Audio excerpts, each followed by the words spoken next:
दादा, झारखंड में डेमोग्राफी को लेकर के बड़ा बवाल मचा हुआ है। सभी लोग अपने अपने तरीके से बता रहे हैं, एक्चुअल में क्या है। देखिए, डेमोग्राफी पर झारखंड में राजनीतिक बयानबाजी हो रही है। हम कह रहे हैं कि इसमें ईमानदारी किसी का नहीं दिखता है, सबको राजनीति सूझ रहा है। हम इसलिए इस बात का बोल रहे हैं, भाजपा जहां संथाल परगना को टारगेट करके मुस्लिम और बांग्लादेशी को इशू बना रही है आसन विधानसभा चुनाव में अपने राजनीति बनाने के लिए, वही कांग्रेस डिफेंड कर रही है रांची, धनबाद, बोकारो इस आबादी को लेकर के। सवाल इससे खत्म नहीं होता है। अगर झारखंड में डेमोग्राफी पर बहस करना है तो इसका सबसे बड़ा जिम्मेदार इस देश में भारत का संविधान बनने के बाद कांग्रेस पार्टी है। इस हम इसलिए बोल रहे हैं कि डेमोग्राफी का चेंज का मामला खाली बाहर के आदमी बसने से नहीं है। आदिवासी मूलवासियों के संवैधानिक हक अधिकार, राजनीतिक अधिकार, सामाजिक अधिकार, तमाम तरह के अधिकारों से जुड़ा हुआ मामला है। इस बात को लोग नहीं बोल रहे हैं। हम इस बात को इसलिए बोल रहे हैं कि झारखंड में एकीकृत बिहार राज्य में भी छोटनागपुर का और पलामू प्रमंडल का सब मिला के 18 जिला में CNT एक्ट कानून था और संथाल परगना 6 जिला में SPT एक्ट कानून था। तो इतना सख्त जमीन कानून बनने के बावजूद, 5 अनुसूचित क्षेत्र होने के बावजूद, इतनी तादाद में इतनी आबादी बसी है, संवैधानिक नियम कानून प्रावधानों का उल्लंघन करके, नियम कानून का उल्लंघन करके, तो एकीकृत बिहार में या भारत देश में सबसे ज्यादा राज कांग्रेस पार्टी की है। सबसे बड़ा जिम्मेदार कांग्रेस पार्टी है। हम दूसरी ओर इस बात को कहेंगे, राज्य बनने के बाद सबसे ज्यादा शासन भारतीय जनता पार्टी का रहा है। तो डेमोग्राफी को कोई मुस्लिम आबादी से, बाहरी बिहारी आबादी से देख के कोई बोल रहा है। संथाल परगना एरिया से जब संथाल परगना बिहार से अलग हुआ झारखंड, तो 2000 में आदिवासियों का पॉपुलेशन हमारे यहाँ संथाल परगना में 36% था और आज आदिवासियों का पॉपुलेशन 26% है। ये बिल्कुल राजनीति हो रहा है। हम इस बात को जोर देना चाहेंगे कि ये बिल्कुल आदिवासी मूलवासी के संवैधानिक हक अधिकारों से, उनके तमाम तरह के राजनीतिक अधिकारों से जुड़ा हुआ मामला है। इसको इस ढंग से अगर कोई बोलता है तो सब बयानबाजी करके अपना राजनीतिक रोटी सेक रहा है। नेहा शिल्पी तिर्की के बयान को आप किस तरह से? नेहा शिल्पी तिर्की का बयान जो है, ये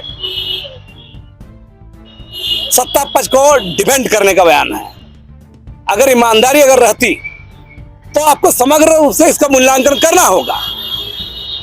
फिफ्थ शेड्यूल का उल्लंघन हुआ है, CNT एक्ट, SPT एक्ट, तमाम सख्त जो जमीन कानून उसका उल्लंघन हुआ है, इसको देखना होगा। और 10% आदिवासी कहां गायब हो गए, कहां खो गए, इसके बारे में कभी भी यह सदन चिंता की बात नहीं करता है। वो वोट बैंक की पॉलिटिक्स करता है। और जो हमारे यहां सरकार है, झारखंड मुक्ति मोर्चा, कांग्रेस, वो इसके ऊपर जो है कोई भी एक्शन नहीं लिया जा रहा है। इतनी बड़ी आबादी जो बसते गई है कांग्रेस के शासन में ही, है ना, संविधान के प्रावधानों को उल्लंघन करके, मन एक तरह से कहें ये अवैध आबादी बसी हुई है। रेलवे के नाम पर, औद्योगिकरण के नाम पर, खान खदान के नाम पर, विद्युत परियोजना के नाम पर, शहरीकरण के नाम पर जो बड़ी आबादी बसी गई है, उस आबादी पर कोई बहस नहीं है और यह सबको अपना राजनीति सूझ रहा है। और एक दादा, एक बात और बताइए, जैसे कि जो बिहार के जो हम बोलते हैं कि बिहारी जो हैं वही झारखंड में एक घुसपैठिए बने हुए हैं। आखिर 2000 में जब बना है बिहार से झारखंड अलग हुआ, तो आखिर कैसे वो भी जो शिल्पी नेहा तिर्की कर रही है, वो भी तो एक तरह से बिहारी ही हुई ना, अगर देखा जाए तो। देखिए, हम इस पर कहेंगे, हम इसलिए इस बात को वहां से बिहारी। आज क्या हो रहा है, बांग्लादेश का घुसपैठ हमारे यहाँ लगातार बढ़ रहा है। जो आदिवासी महिलाएं हैं, उनके साथ बांग्लादेशी घुसपैठिए शादी कर रही है। हिंदू और मुसलमान का सवाल नहीं है। हमारे यहाँ जो लोकसभा का चुनाव लड़ती हैं महिला, आदिवासी कोटे से लड़ती हैं, उनके पति मुसलमान हैं। जिला परिषद की जो अध्यक्षा हैं, उनके पति मुसलमान हैं। मुखिया जो आदिवासी होते हैं, और ये टोटल जो है आप समझे हमारे यहाँ 100 आदिवासी मुखिया है जो आदिवासी के नाम पर है, और उसके पति जो है सभी के सभी मुसलमान हैं। मुसलमान, बांग्लादेशी, है ना, ये सब बोल बोल के सब नहीं चलेगा। आपको इसको समग्रता से मूल्यांकन करना होगा, और उसमें बुनियाद क्या होगा, आखिर उसका बुनियाद पकड़ने की बुनियाद क्या होगा। संवैधानिक प्रावधान क्या कहता, भारत का देश में जब गणराज्य बना, भारत का संविधान बना, उसके बाद भारतीय संविधान क्या कहता है शेड्यूल इलाका के लिए, फिर शेड्यूल इलाका के लिए संविधान के तहत इसको मापना होगा। और वही जो जमीन कानून है, CNT एक्ट, SPT एक्ट से जमीन कानून के आधार पर मैंने इसको भी आपको देख के इस पर पॉलिसी बनाना होगा, अन्यथा ये महज राजनीति हो रहा है। झामुमो भाजपा को गरियाएगा, भाजपा JMM को गरियाएगा, कांग्रेस गरियाएगा, इसे नहीं चलेगा। अगर आज भी अगर ईमानदारी है तो आपको उसी मापदंड पे आपको लेके आगे बढ़ना होगा। कहा जा सकता है कि राजनीति की कम समझ है। हम कह रहे हैं कि ये सब लोग फेंका फेंकी की राजनीति कर रहा है, लोग ईमानदारी इसमें झलक नहीं रहा है।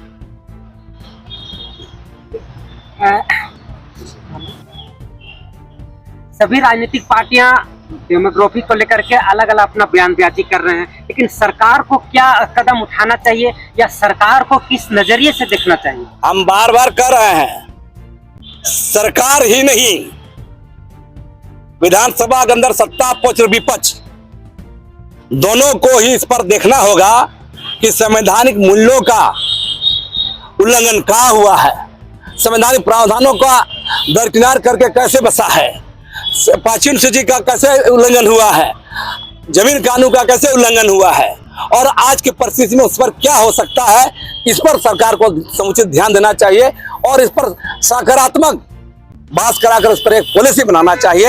अन्यथा ये महज राजनीतिक शिगुफा भर है, लोगों को भ्रम में डालने के लिए, और आसन विधानसभा चुनाव की तैयारी का ये खेल है। निशिकांत दुबे का एक बयान आया हुआ है कि जिस तरीके से भारत जब आजाद हुआ था उस समय आदिवासियों की जो संख्या थी वो 46% थी, आज घट करके 26% हो गया।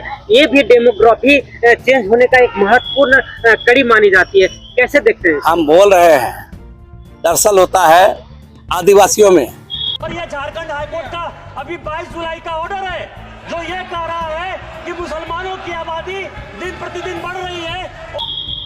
मृत्यु दर का होना, आदिवासी इलाका में संविधान प्रावधानों का उल्लंघन होना, जमीन कानून का उल्लंघन होना, तो ये सारे मामले हैं जिनके कारण ही ये आबादी ये घटती गई है और बाहरी आबादी लगातार बसती गई। मैं बार बार कह रहा हूँ, रेलवे के नाम पर, विद्युतीकरण के नाम पर, औद्योगिकरण के नाम पर, खान खदान के नाम पर जो आबादी बसती गई है और यहाँ के लोगों का पलायन भी एक सबसे बड़ा कारण रहा है। इन सारे चीज पर समग्रता से तमाम लोगों को बैठ के विचार करना चाहिए, सदन के अंदर में भी, बाहर से हम जैसे सामाजिक एक्टिविस्ट हैं जो लोग हैं उन लोग से भी सलाह मशवरा लेकर के इस पर सरकार को नियम बनाना चाहिए। नहीं तो पलायन किसका हुआ, आदिवासियों का हुआ या फिर झारखंड में अंदर जो लोग हैं उनका हुआ?